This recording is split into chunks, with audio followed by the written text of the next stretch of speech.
Sounds so good. Sounds so good. Ooh, that's a lot of gravel.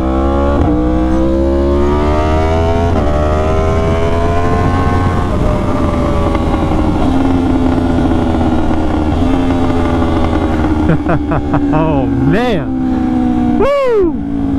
How you guys doing today? Motonosity here.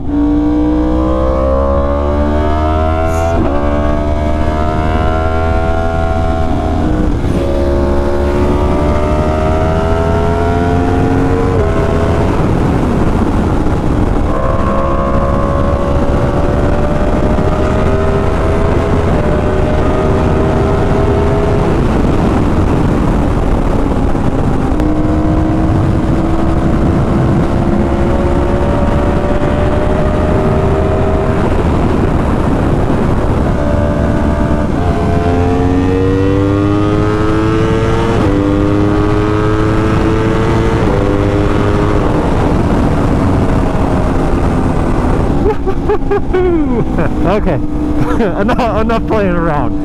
Yamaha is going to be releasing an R7. I made a video a while back that they were discontinuing the R6. It was a slight rumor, and I briefly touched on it in that video. I was like, maybe it's because they're replacing it with an R7. And we have confirmation that Yamaha is working on an R7. They have filed for CARB certification with the moniker YZF R7. However, and this is a big however, it is not what I was expecting, and I'm a little bit disappointed, but I also see where they're coming from. So in this CARB certification, the engine that is being used is the same engine from the MT-07. And if you're familiar with Yamaha's product line, you know that the MT-07 makes far less power than the R6. The R6 is pushing around 110, whereas the MT-07 is around 70 to 75. MT-07 a parallel twin, R6 an inline 4.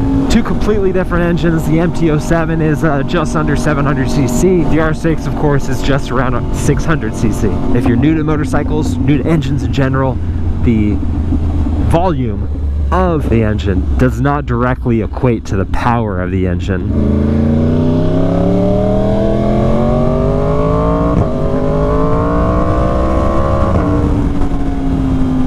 So yeah, it's looking like this R7 is going to be a fairing version of the MT-07, which I'm actually kind of excited for because I love the MT-07, and I know a lot of people will be upset about this. And I do have some questions. When they discontinued the R6, they said that they would be continuing selling it as a race-only bike, so they just wouldn't be selling it as a street version anymore. I don't know if this is just for 2021 or if they are going to be continuing to sell an R6 as a track-only bike. I just don't see them continuing a platform for such a small customer base. I know there's definitely people out there that are going to be wanting to buy the R6, but how many are going to be wanting to buy a race-only 600? I don't see it as being a high enough volume that it would justify continuing a production line for the motorcycle. Now, I could be wrong. I could be. But I just don't see it in the cards. I do think this is the end of the R6. Now, the filing is for 2022. They could reveal it in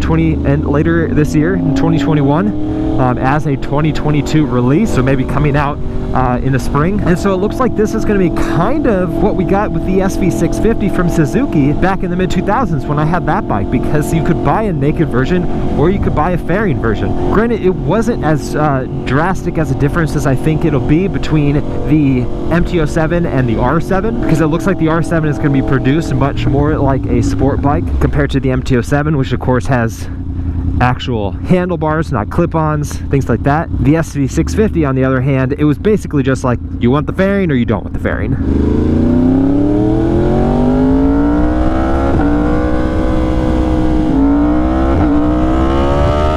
But yeah, in the CARB certification, it looked like there was no changes to the engine, so it doesn't even look like we're going to be getting a differently tuned engine. So it looks like it's going to be pretty on par, kind of like what we get now with the MT-03 and the R3. Now, of course, this bike does not exist yet. This is just me giving my thoughts on what it could potentially be. I'll definitely want to get on this bike when it comes out. Who knows, maybe I'll buy one. But I'm kind of excited for this. I know it's not going to be the output that we have now with the R6, but the MT-07 is not slow. I really, really like how it makes its power, and it's a fun bike. Now, you throw some clip-ons on that, maybe change the geometry just a little bit, and then dress it up in some sport bike attire. I think it's going to be a really fun bike, and I think it's going to be something that is more functional and better, more accessible to a lot more riders.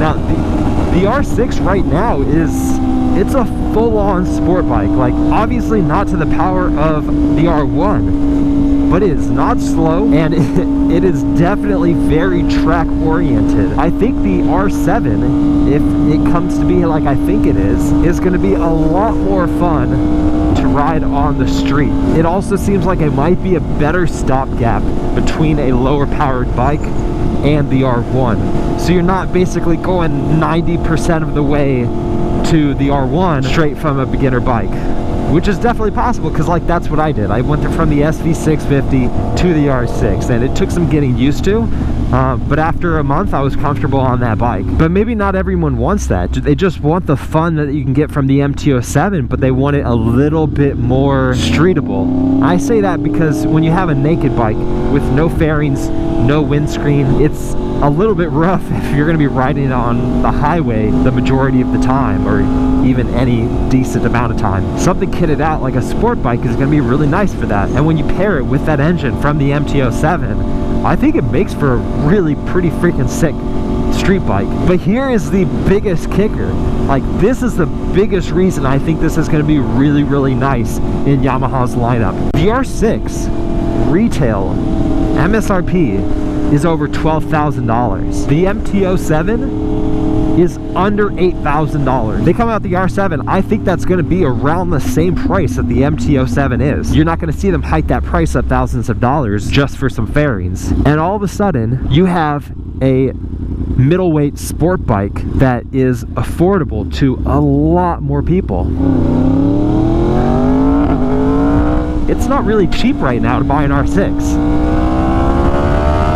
Leader bikes keep going up in price, most of them approaching $20,000 now. What used to be a relatively affordable bike in the 600 class just really isn't anymore. I think that's another big reason that a lot of people start going towards those naked bikes that companies are offering, because they're just more affordable. I think they're really fun, and as a just casual rider, someone that's not looking for a track bike, I think they're like the better fit in that way too. But the fact of the matter is, they're just more affordable.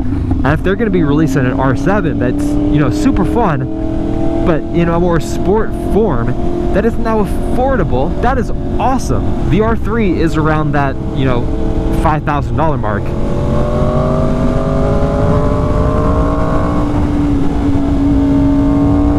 But if you want more power and you still want a sport bike form bike, you don't really have an option unless you want to go all the way up to the R1.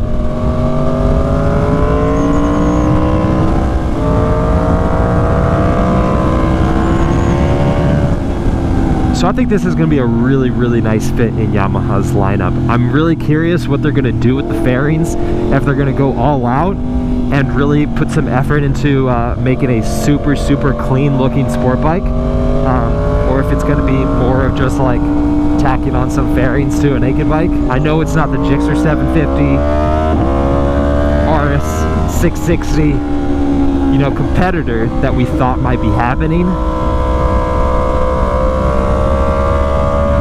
Even new Daytona 765.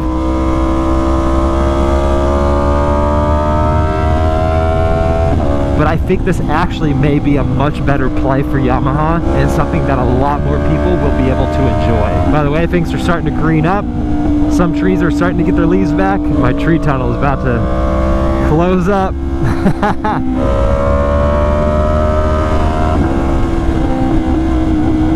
Man, this sound does not get old. I don't know what you're doing. Bye.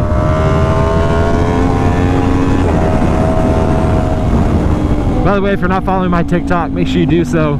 I'll link it down in the description. I've been putting a lot of time into that lately. Whoa! Oh, man. Rear got a little bit squirrely there. So let me know down in the comments. Give me your thoughts. What do you think about this revelation for an upcoming Yamaha R7? Are you excited? Do you think this is a bike that you might like to get? Or do you really wish that they would have gone, you know, something more powerful than the outgoing R6? If you enjoyed the video, make sure you hit that like button, subscribe if you're not subbed already, turn on post notifications so you guys get notified of all the videos. I've been Motonosity. You guys have been awesome. Remember, life's better with horsepower. Keep life lived, and I will see you guys in the next one.